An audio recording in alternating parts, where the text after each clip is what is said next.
মসজিদের ইতিহাস, সৌজন্যে টেলিটক।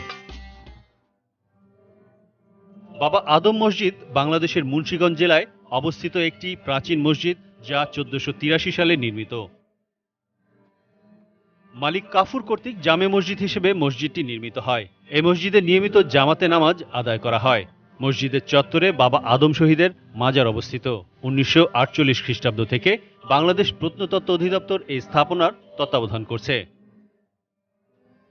বাবা আদম শহীদ মসজিদটি বাংলাদেশের মুন্সিগঞ্জ জেলার সদর উপজেলার দরগাবাড়ি গ্রামে অবস্থিত। বাবা আদম স্থানীয় অত্যাচারী হিন্দু রাজাদের যুদ্ধে শহীদ হন। 1449 খ্রিস্টাব্দে বিক্রমপুরের শাসক মহান মালিক কাফুর শাহ বাবা আদমের নামে একটি চমৎকার মসজিদ নির্মাণ করেন। এ মসজিদের ছাদে 6টি গম্বুজ রয়েছে। উত্তর দক্ষিণে বিস্তারিত ভিত্তি এলাকা দৈর্ঘ্যে 43 ফুট এবং প্রস্থে 36 ফুট। এর দেয়াল ইটে নির্মিত, যা প্রায় 4 ফুট প্রশস্ত। ইটের আকার 10 ইঞ্চি, 7 ইঞ্চি, 6 ইঞ্চি ও 5 ইঞ্চি। এগুলো লাল পোড়ামাটির ইট।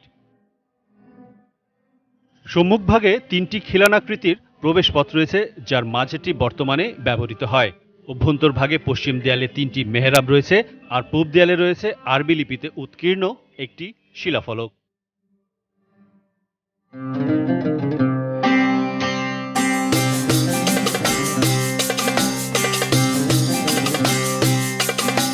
মসজিদের ইতিহাস, সৌজন্যে টেলিটক।